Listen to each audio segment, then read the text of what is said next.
Obrigado, Senhor. Obrigado porque Tu és soberano sobre todas as coisas. Obrigado porque Tu nos criou, nos perdoa, nos amou através de Jesus Cristo. E agora queremos lhe pedir, ó Deus, venha com a Tua palavra. Fale aos nossos corações, Senhor. A cada um que aqui está, também no culto infantil com as crianças, que Teu Santo Espírito tenha liberdade para mexer com a gente, para nos mostrar nossos pecados, mostrar onde nós temos que mudar, que a gente saia daqui, Senhor, com sede e fome da Tua palavra, da Tua presença, mas também com desejo de transformação de vida. Em nome de Jesus. Amém.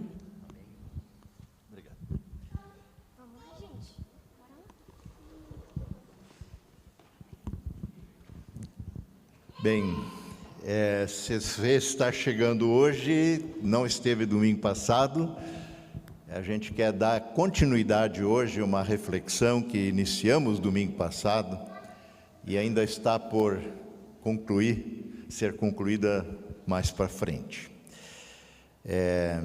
Nós estamos falando sobre reconciliação e tomamos como referência introdutória, pelo menos, ou básica, uma palavra de Jesus do Sermão do Monte, dentre as bem-aventuranças, que são algumas que Jesus ali cita, ou também é possível traduzir por feliz, de Mateus 5, verso 9, onde o Senhor diz: felizes ou bem-aventurados os que promovem a paz, ou os pacificadores, porque eles serão chamados filhos de Deus.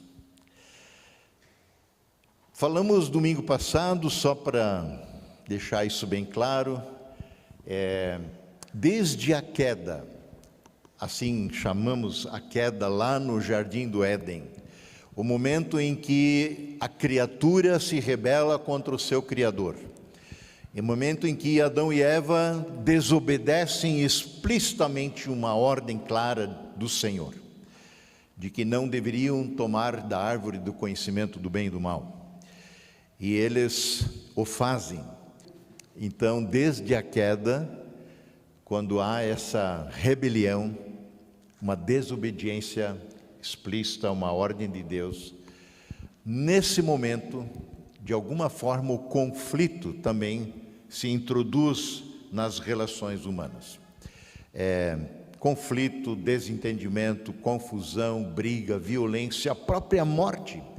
O irmão mata o outro, adentram a realidade da convivência humana, dos relacionamentos humanos. O conflito, dá para dizer que ele é um verdadeiro destruidor da felicidade humana. A gente ouve no Sermão do Monte: felizes, bem-aventurados os que são pacificadores. Mas o conflito destrói a felicidade humana. E, na verdade, é preciso lembrar ainda que o conflito, ele entra a partir de relacionamentos saudáveis. Antes da queda, o relacionamento entre Deus e a sua criação, Deus e o homem e a mulher, entre as pessoas, era perfeito. Não havia problema, não havia conflito. Mas, a partir de uma relação saudável, por causa do pecado, o conflito começa a se instaurar. E Jesus veio ao mundo, como nós lemos na abertura deste culto, em João 3,16, Deus tanto amou o mundo em conflito total, que Ele deu o seu Filho unigênito. E Jesus veio para nos reconciliar com o Pai eterno e nos reconciliar uns com os outros. Ele, Jesus, que veio trazer a paz. Ele que é o príncipe da paz. E ele, claro, diz: eu dou a minha paz a vocês, não da forma como o mundo a dá. a paz demanda reconciliação. A paz verdadeira demanda recebermos desse grande amor de Deus em nossos corações. E nós, como seu povo, sua igreja, podemos e devemos ser promotores da paz, agentes da paz, pacificadores, reconciliadores. Então hoje, na continuidade dessa temática, eu quero apresentar pelo menos o primeiro passo, um dos passos, por assim dizer, necessários e que podem ser dados ou deveriam ser dados na direção da reconciliação. E o primeiro passo na busca da reconciliação dê o primeiro passo. Tome a iniciativa. Vá ao encontro daquele com quem você está em conflito, sendo tua culpa ou não, mas dê o primeiro passo. A nossa tendência, bem natural, bem carnal, bem humana, é esperar que o outro tome a iniciativa. Ele começou a briga, ele que gerou esse conflito, ele que venha pedir perdão. A culpa é toda dele, portanto, ele que venha se reconciliar comigo. Se ele vier, e quando ele vier, eu até estou disposto a me reconciliar, a conceder o perdão, mas contanto que ele venha. Assim, se ele vier, essa parece a tônica predominante. A gente espera que o outro tome a iniciativa. E nesse espera, todos esperam e nada é feito. Contudo, nós somos chamados a sermos pacificadores e não apenas mantenedores da paz ou apaziguadores, como falamos também domingo passado. Pacificadores tomam a iniciativa, mesmo que a culpa seja do outro, ou grande parte. A reconciliação é de extrema importância para Deus, por isso os que são seus filhos tomam a iniciativa também nessa direção, como Deus mesmo tomou em nossa direção. Ele tomou a iniciativa de se reconciliar conosco por meio de Jesus Cristo, mesmo quando isso não era favorável, vamos dizer assim. Deus não tinha culpa nenhuma, todo o problema era nosso e Ele toma a iniciativa.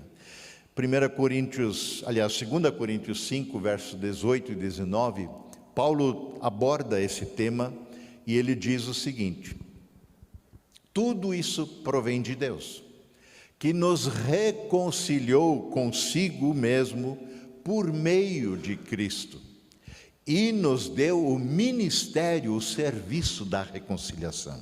Ou seja, que Deus estava em Cristo reconciliando consigo o mundo, não lançando em conta os pecados dos homens, e nos confiou a mensagem da reconciliação. E vejam, o Senhor mesmo diz que a reconciliação com o nosso próximo é mais importante do que o próprio culto. Pode ser. O Senhor está dizendo também no Sermão do Monte que a reconciliação é mais importante do que você vir à igreja. Pode ser? Sim. Vejam que lá no Sermão do Monte, no mesmo capítulo 5, um pouco abaixo, verso 23 e 24, Jesus fala a esse respeito quando ele diz: portanto, se você estiver apresentando sua oferta diante do altar, ele pensa no culto judaico, na sua formatação de levar animais a serem sacrificados como oferta ao Senhor, seja em uma oferta pacífica, de comunhão, de perdão de pecados. Se você estiver apresentando a sua oferta diante do altar e ali se lembrar de que seu irmão tem algo contra você, deixe sua oferta ali, diante do altar, e vá primeiro reconciliar-se com seu irmão. Depois volte e apresente sua oferta. Volte e termine o seu culto. Quantas vezes, quem sabe, a gente entra no carro, vem para a igreja, e às vezes no trajeto acontecem conflitos, desacordos entre marido e mulher, entre pais e filhos. Nunca aconteceu isso com vocês? Será que é só comigo? Mas vejam, é possível que Deus talvez se agrade mais, que você invista um tempo a mais no carro, nem que seja aqui já no pátio, reconciliando-se com aqueles que ali estão, e posteriormente venha ao culto. Eu repito o verso 24: deixe ali a sua oferta, diante do altar, e vá primeiro reconciliar-se com seu irmão. Depois volte e apresente a sua oferta, faça o seu culto. Vejam como a reconciliação é prioritária para Deus. Vá primeiro. Está aí alguma coisa que você não adia, está aí alguma coisa que você não procrastina, está aí alguma coisa que você não senta primeiro e avalia se vale a pena ou não vale a pena. Não arranja desculpa, você vai e faz primeiro. Quantos de nós talvez temos relacionamentos quebrados por semanas, meses, anos, décadas? Não faça isso. Seja um pacificador. Reconcilie-se. Bem, eu quero dar um pouco de ênfase nesse momento agora para uma das áreas onde talvez os relacionamentos são mais íntimos, mais constantes, mais intensos, e onde, por isso, também a possibilidade de conflito é grande, que é o casamento, é a família. E me parece que em todo casamento nós temos gambás e tartarugas. E parece ainda que gambás gostam de casar com tartarugas. Já explico. O gambá é aquele tipo de bicho que quando você mexe com ele, quando ele está aborrecido, quando ele se sente ameaçado, ele fede. Ele exala um odor terrível, a tal ponto que você não pode nem ficar por perto. E todos saberão que o bicho está se sentindo acuado, que ele está aborrecido, e assim ele mantém você longe. Se você é do tipo gambá, todos à sua volta ficarão sabendo que você está aborrecido, chateado, mal-humorado, em conflito, quem sabe. Agora, as tartarugas, por sua vez, quando se sentem ameaçadas, quando estão em torno de um conflito, elas entram para dentro do seu casco e pacientemente esperam, intocadas, que a paciência do outro acabe e ele vá embora. Eles se escondem, não se expõem, não revidam e ficam ali, dentro do seu casco. Agora, como eu já disse, parece que gambás gostam de casar com tartarugas. Ou eu estou errado? Eu não sei qual deles você é no seu casamento, mas há uma grande possibilidade que a gente seja um ou outro. Ou machucamos, ou fazemos as coisas federem mais do que já estavam, ou então nos recolhemos, nos escondemos, entramos para dentro do nosso mundo particular. Agora vejam, conflitos não se resolvem por si só. Conflitos não se resolvem acidentalmente, por acaso.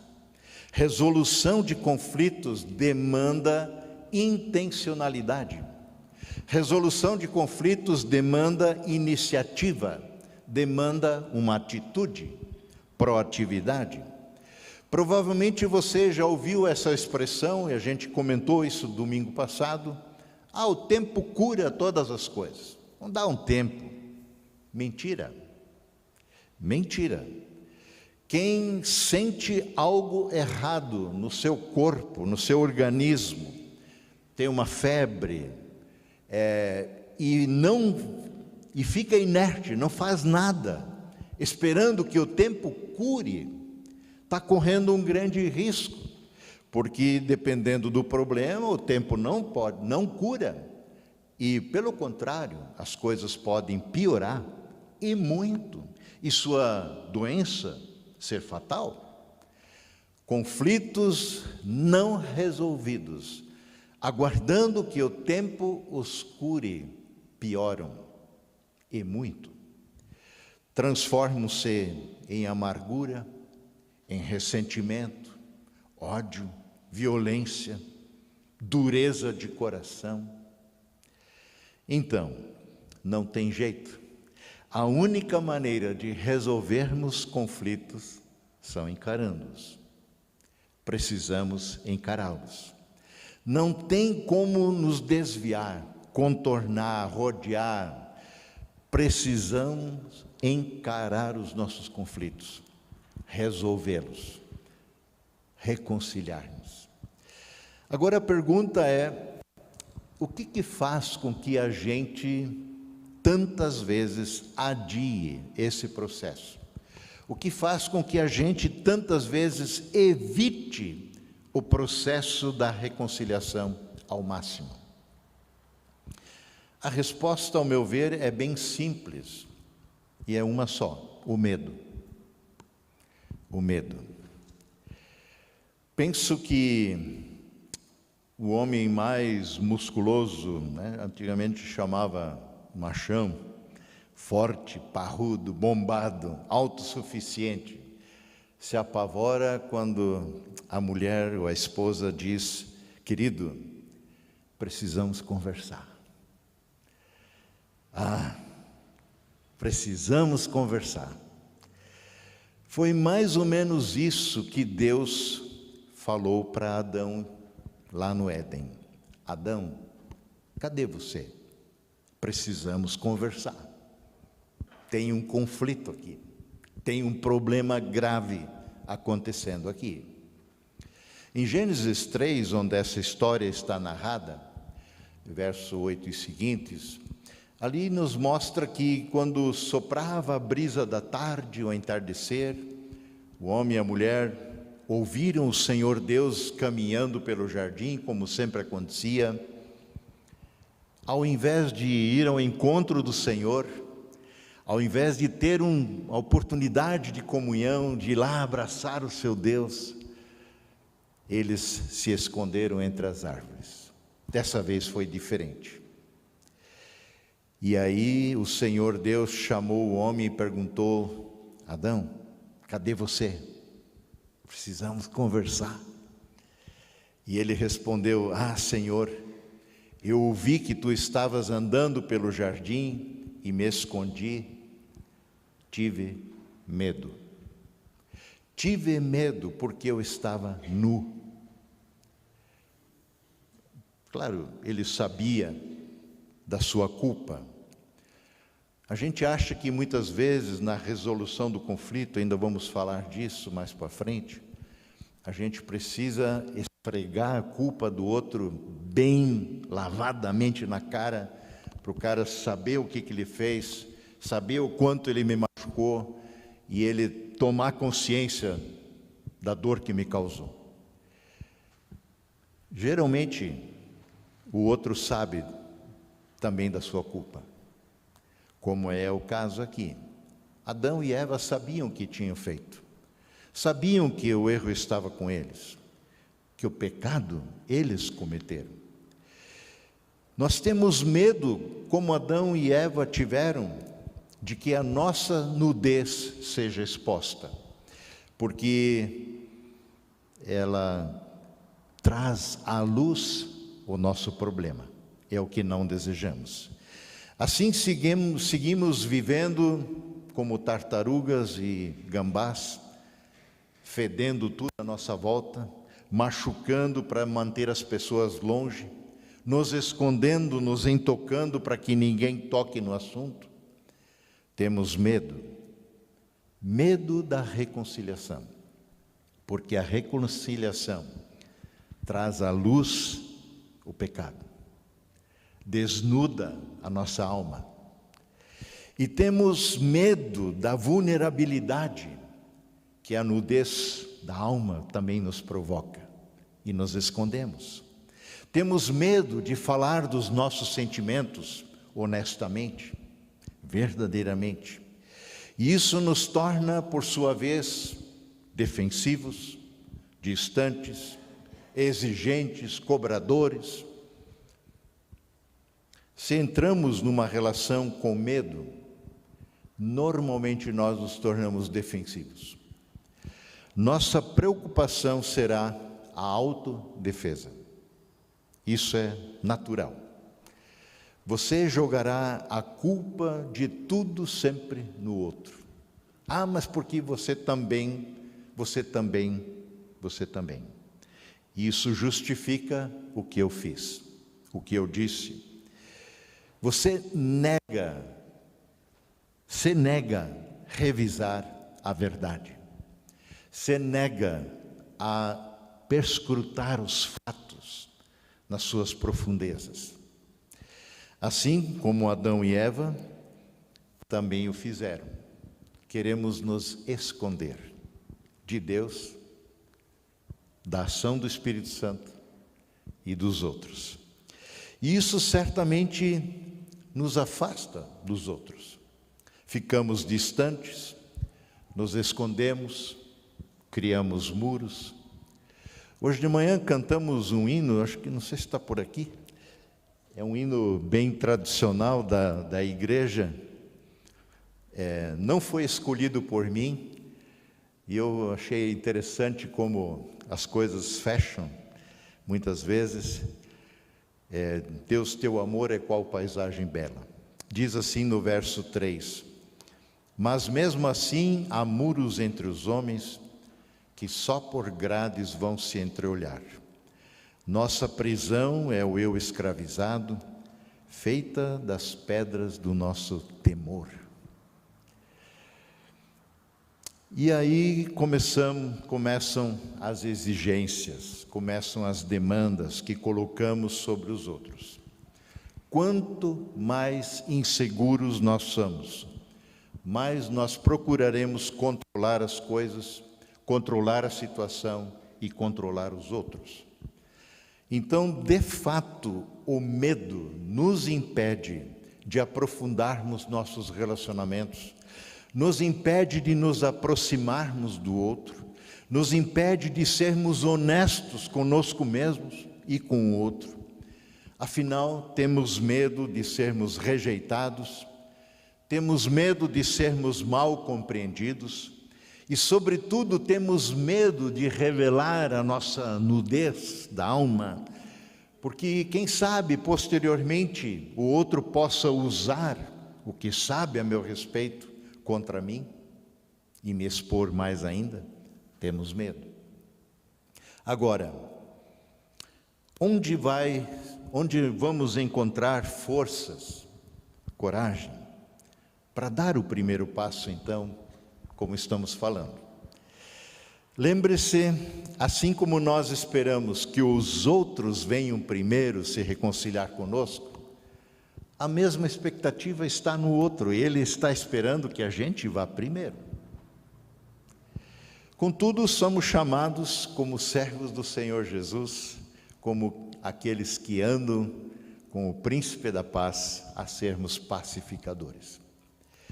E como servos do Senhor Jesus, o príncipe da paz, só nele encontramos forças. Porque ele nos reconciliou com o Pai.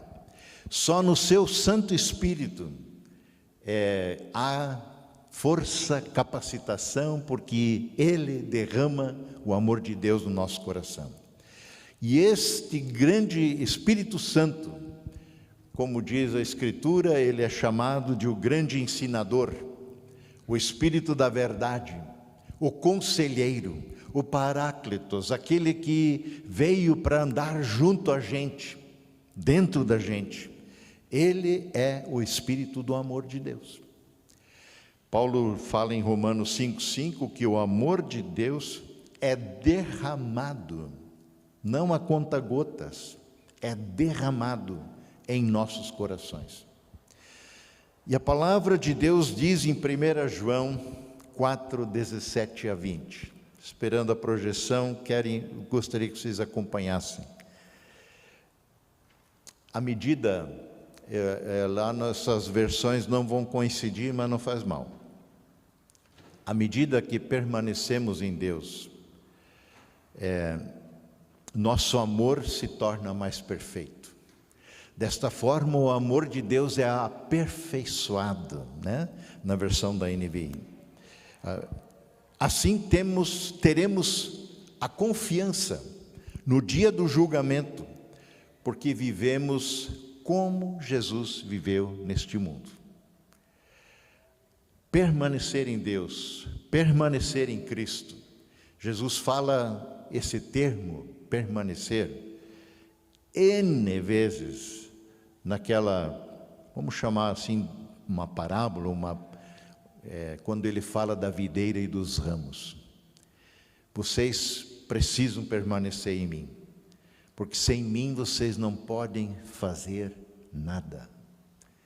A reconciliação não é possível. Você não terá coragem, você não terá aptidão, você não terá forças. Então, permanecer em Deus, nosso amor é aperfeiçoado. Verso 18. Esse amor não tem medo. Esse amor não tem medo. Porque o perfeito amor lança fora todo medo, afasta todo medo, expulsa todo medo. Se temos medo é porque tememos o castigo. E isso mostra que ainda não experimentamos plenamente o amor, que ele não foi aperfeiçoado em nós.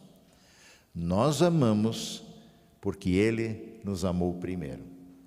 Se alguém afirma, amo a Deus, mas odeia seu irmão, é mentiroso. Verso 20. Se alguém diz, eu amo a Deus, mas odeia seu irmão, é mentiroso. Pois se não amamos nosso irmão a quem vemos, como amaremos a Deus a quem não vemos? Então, o que leva uma pessoa a arriscar a própria vida, muitas vezes, para salvar um filho, uma filha, uma casa em chamas, numa situação de perigo de vida, de morte? Certamente é o amor. Se há ódio, indiferença, a pessoa vai dizer, ele que queime, eu não vou lá, não vou arriscar a minha vida. Mas o amor não vê fronteiras. Jesus, ao enviar os seus discípulos ao mundo como seus servos, para anunciar o reino de Deus, disse, vão, eu os estou enviando como cordeiros para o meio de lobos. Ir ao mundo como servos de Cristo não é tarefa simples, não é um mar de rosas.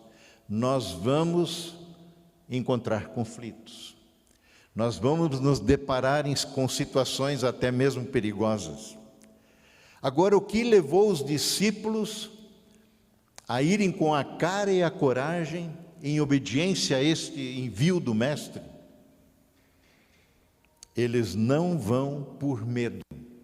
Jesus não os intima, não faz uma intimidação com força. Eles vão por amor ao Senhor e por amor aos perdidos. O amor lança fora todo medo e nos coloca a caminho. Deus é amor. Esta é a essência de Deus. E por tanto nos amar, lemos aqui na abertura do culto, Ele deu o seu Filho único. Sim, o Espírito Santo de Deus nos enche com esse amor de Deus. Portanto, nenhum medo mais se interpõe, nenhum medo mais precisa nos deter. Como Paulo escreve ao jovem pastor Timóteo, na sua segunda carta a ele, capítulo 1, verso 7, porque Deus não nos deu um espírito, com letra maiúscula, que produz temor, medo, covardia, mas sim nos deu um espírito que dá poder, que dá amor e que dá autocontrole. Então, sem o amor de Deus em nossos corações, tornamo-nos defensivos, distantes, exigentes, cobradores e por aí vai. E não caminharemos como pacificadores. Não daremos um passo sequer na direção da reconciliação. Não daremos um passo na busca da verdadeira paz. Como eu disse, nós vamos continuar com o tema. Não temos como concluir hoje. Mas eu gostaria de ter colocado no seu coração um clamor de que o Senhor derrame de forma renovada o seu amor em nossos corações, que nos encha de coragem para darmos o primeiro passo rumo à reconciliação com quem quer que seja. Não adie, ore, clame, busque o Senhor. Peça que Ele abra seus olhos para enxergar esses conflitos, talvez há muitos relegados ao subconsciente. Não é desenterrar coisas simplesmente, mas é buscar pela reconciliação. Que o Senhor nos dê temor a Ele, que é diferente do medo que paralisa, que engessa, que prende. O temor a Deus nos enche de coragem, porque nós vamos no seu poder, segundo o seu querer. Que o Senhor nos abençoe nessa grande tarefa que também temos diante de nós. Amém.